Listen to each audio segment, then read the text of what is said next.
Bonjour à vous. Je vous souhaite du plus profond de mon cœur d'avoir connu et aimé des êtres d'exception, ces personnes qui irradient votre quotidien, qui vous touchent par leur présence, bienveillance, écoute. Je vous souhaite sincèrement d'avoir rencontré ces êtres entiers, profonds, qui nous permettent de donner du sens à notre vie, ces personnes pour qui le mot amour inconditionnel est leur vibration.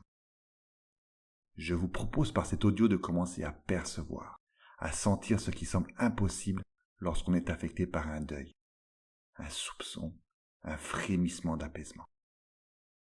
J'ai eu la chance de rencontrer une de ces personnes qui a illuminé, qui a émerveillé ma vie pendant 5 ans. La perte d'un être cher amène des émotions, sentiments qu'il est difficile d'exprimer, que seuls ceux qui ont connu cela peuvent comprendre. Et la profondeur de ce manque est à la hauteur de cet amour si puissant. Cette tornade d'émotions propres à la perte, comme la tristesse, la culpabilité, le désespoir, est peut-être le plus difficile si on devait définir en un mot le manque, ce manque physique définitif. Comment ne pas vivre, mais déjà survivre à un tel tsunami? Beaucoup de philosophes s'expriment en termes de responsabilité. On ne peut pas lutter contre les événements externes qui font partie de notre vie, comme la perte, la mort. Mais on a la liberté de choisir l'attitude à adopter face à des situations aussi dures soient-elles. Je vous propose aujourd'hui de toucher, d'approcher cette connexion à la vie qui est toujours en nous, quels que soient les événements. De reprendre de l'espace par rapport à cette douleur. Parfois, quand une souffrance, une émotion insupportable est présente, on essaie de la cacher, de la mettre de côté, en la fuyant souvent par beaucoup d'activités. Malheureusement, elle ressort toujours, encore plus forte, comme si la cacher la faisait grandir, et elle frappait encore plus durement. Parfois, on essaie de la réduire au maximum, en la sous-estimant, en la niant, et à une occasion singulière, un événement de la vie, un souvenir. Lorsqu'on ne s'attend pas à cela, elle réapparaît avec toute sa force. Et en même temps, cette douleur témoigne de notre amour pour la personne, notre histoire. C'est quelque chose qu'on ne veut absolument pas oublier, qu'on veut garder en nous. C'est quelque chose de gravé, comme une cicatrice pour toujours dans nos cœurs. Je vais vous accompagner dans quelques instants pour entrer dans un état modifié de conscience. C'est un peu comme un voyage. Il n'y a pas qu'une façon de rentrer dans ces états, mais aujourd'hui, je vous propose quelque chose d'assez corporel et apaisé. Je vais vous guider avec ma voix, dans un premier temps vers un lieu à l'intérieur de vous-même. Le lieu de l'apprentissage et de la créativité, en toute sécurité. Un espace créé par votre imaginaire, lieu très agréable, très apaisant. Et ensuite, je vous guiderai pour vous connecter à cette émotion de manque si intense et de créer de la place pour que quelque chose puisse exister, naître, comme si vous n'étiez plus cette émotion créée par ce manque, ce deuil, mais que cette émotion était une partie de vous, de votre histoire. Tout est changement non plus pour ne plus être, mais pour devenir ce qui n'est pas encore. Dans quelques instants, l'expérience va démarrer. Installez-vous le plus confortablement possible. Vivez simplement l'expérience, l'imagination, les changements de perception, l'observation vont permettre de vivre quelque chose en toute sécurité et de très intense. Je vous invite à fermer les yeux. Observez simplement comment juste fermer les yeux change déjà les perceptions, à la fois très présentes et dans quelque chose de différent. Souvent quand on ferme les yeux, cela permet d'accélérer l'expérience, aller plus loin, plus rapidement, comme si cela permet aux autres sens d'être plus présents, percevoir les choses différemment, et peut-être le son de ma voix résonne de façon plus claire, avec plus de nuances. Pour la plupart des gens, voir avec les yeux fermés, c'est plus voir à l'intérieur de soi-même, du ressenti, des images, des choses que l'on connaît et parfois qu'on a mis un peu de côté. Et d'entrer dans un état où les perceptions commencent à être différentes. C'est très subjectif, c'est très fin au début. On se rend compte parfois que quelque chose change. C'est un peu comme s'éloigner du monde rationnel pour entrer plus dans un monde intuitif, imaginaire. De ressentir comment votre respiration se modifie, souvent plus profonde, plus douce, comme si elle trouvait déjà le chemin pour aller vers une connexion plus forte avec vous-même. Entrer dans ces états, c'est un peu comme rentrer dans une sorte de bulle où le temps semble s'arrêter. Observez comment vos pensées deviennent de plus en plus espacées, comme une sorte de lenteur, de longueur, et souvent on ressent une sorte de flottement. Souvent, quand on rentre dans une expérience comme celle-là, on a l'impression de descendre de plus en plus. C'est très agréable parfois de se laisser aller et voir jusqu'à où cela nous entraîne et comment vous vous décalez progressivement, avec plus d'espace, qui laisse de la place à l'imagination qui commence à se mêler à la réalité. Pour certains, plonger à l'intérieur de soi, c'est plonger dans un relâchement. Relâchement de la tête. Relâchement des mâchoires. Relâchement des épaules.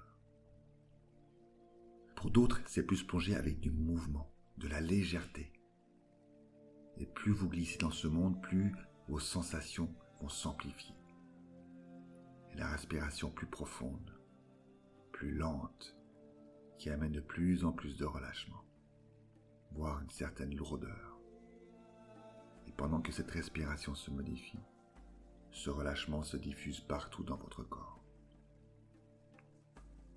Ce sont souvent ces petits décalages, ces interférences de l'imaginaire qui s'embarquent dans la réalité, qui la transforment, qui la teintent, qui jouent avec, et si on laisse encore plus de place à cette imagination, elle nous embarque.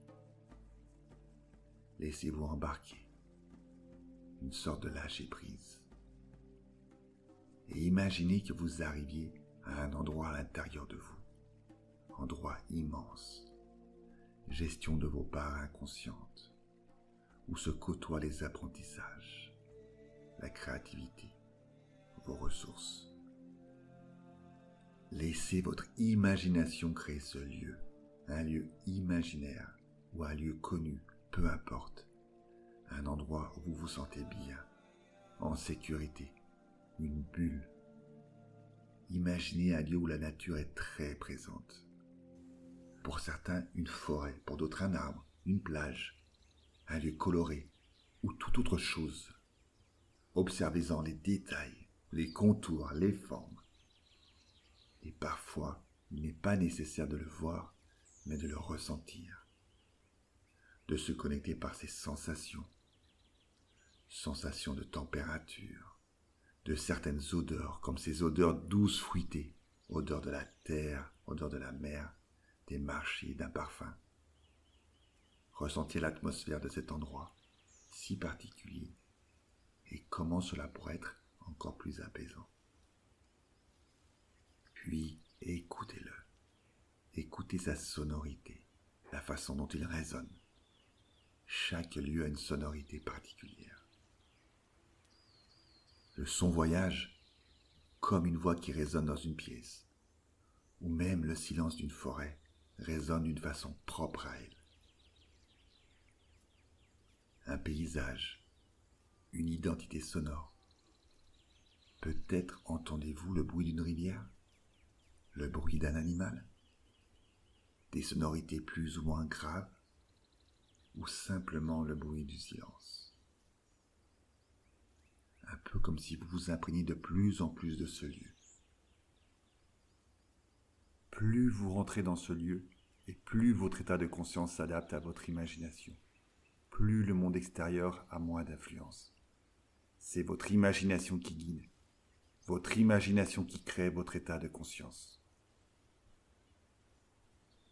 Ressentez comment dans vos sensations, perceptions, c'est comme une ouverture aussi. Une ouverture à d'autres expériences. On se connecte souvent à quelque chose de plus intuitif, apaisé. Ce lieu pourrait être une métaphore, comme si vous avanciez dans votre espace pour en faire un lieu de calme, d'apaisement, de créativité, un lieu de confiance en soi, de sécurité, un lieu où vous pouvez vous reconnecter quand vous le souhaitez. Votre inconscient a créé ce chemin une fois, et ce sera maintenant facile pour vous d'y retourner. Et de continuer ce voyage dans ce monde plus proche de vous, de vos perceptions. Continuez en sécurité. Et de sortir de ce lieu. Et d'avancer. Et de vous connecter à ce qui vous traverse en ce moment. À cette émotion si présente. Cette émotion qui traduit tout l'amour que vous avez pour votre être cher disparu. Souvent, on se rend compte encore plus lors d'une perte de cet amour si puissant, si fort dans nos cœurs. Ce paradoxe d'une présence en permanence dans nos pensées et cette absence définitive. Cette émotion si puissante qui prend une place souvent permanente, très envahissante. Peut-être, dans un premier temps, reconnaissez-la, son existence, qui traduit en fait tout votre amour pour cet être si cher. Elle veut s'exprimer, dire quelque chose de très important pour vous, votre histoire. Acceptez qu'elle soit là. Et observez la place qu'elle prend. Sa forme. Comment vous la visualisez. Et comment vous la ressentez pour certains dans votre corps. Et souvent ce manque si intense, souvent sans mot véritable pour le décrire, prend toute la place. Comme si on était cette émotion, on était cette douleur. Et maintenant, imaginez doucement que cette émotion n'est pas vous, mais que ce soit une partie de vous. Juste imaginez cela. Comment cela serait pour vous? Quelle sensation au niveau des pensées, du ressenti? Qu'est-ce qu'il vous faudrait pour arriver à cela? Imaginez cette émotion, cette sensation dans votre corps, sans la réduire ni la changer. Imaginez qu'elle se trouve dans quelque chose de beaucoup plus grand, comme si quelque chose venait autour et grandissait, quelque chose de nouveau, comme si cette émotion faisait partie d'un tout, comme si elle flottait dans quelque chose de beaucoup plus grand. Observez vos sensations et comment cet espace plus grand permet à cette émotion de prendre un peu de distance. Pour certains, ça peut être comme regarder de haut et de voir les choses différemment, et comme avoir un peu plus d'air, de pouvoir respirer, plus d'espace, plus de flexibilité, avec la respiration qui se modifie, sentir qu'il se passe quelque chose à l'intérieur de vous. Il y a comme une sorte de mouvement très subtil qui se met en place. Pour d'autres, c'est comme une sorte de détachement, une partie de vous qui se décroche, qui s'éloigne de vous, tout doucement, pas trop loin et pas trop près, à la distance utile pour vous. et permettez à l'espace de grandir, comme si votre univers grandissait pour accueillir une sorte de paix, de calme. Cette tristesse n'est pas le livre, elle est un chapitre de votre histoire.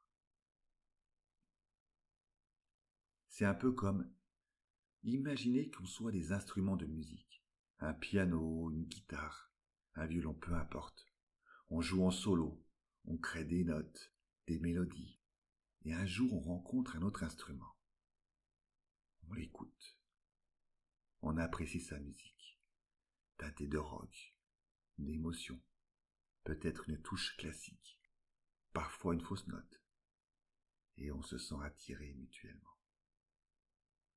Et on décide de jouer ensemble, de créer notre propre orchestre, un peu timidement au début, puis à force de s'écouter, de se respecter, de grandir ensemble, une mélodie fantastique se crée de ce duo, pleine de profondeur, d'amour, d'une élégance, d'une beauté folle, une vibration unique et puissance, une finesse, où chaque note joue avec l'autre note. Et étonnamment, plus on joue ensemble et plus individuellement on s'améliore, en prenant la sensibilité, le rythme de l'autre avec une confiance et joie. C'est juste plein d'émotions, d'authenticité, de beauté. Une rencontre unique. Et un jour, brutalement, un événement de la vie brise cette rencontre. On est détruit. La tristesse, le manque, cette mélodie jouée en duo qui n'existera plus jamais. Le manque si insoutenable. Et à un moment, en réussissant à recréer un peu d'espace autour de cette douleur, de créer une sorte d'apaisement, on décide de rejouer quelques notes au début, quelques sons, pour honorer cette histoire. Et ô surprise, on se rend compte que l'on ne joue plus comme avant. Nos sons sont maintenant teintés, imprégnés de toute cette belle histoire, de cette chaleur, ces nuances, cet amour, comme si une profonde transformation permet à l'autre d'être toujours là, dans ce qu'on est, dans ce qu'on joue, dans la vie. Et comme à chaque voyage, il y a un retour. Et souvent quelque chose est différent en nous, parce qu'on a vécu, parce qu'on a vu. Simplement peut-être car on est plus à l'écoute de nos sensations, plus de recul par rapport à soi-même, plus apaisé.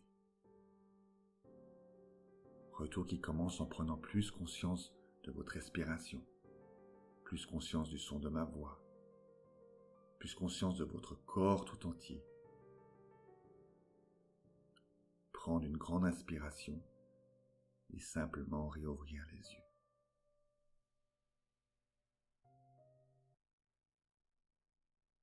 Je vous souhaite sincèrement que tout ce manque se transforme en présence, en amour à l'intérieur de vous.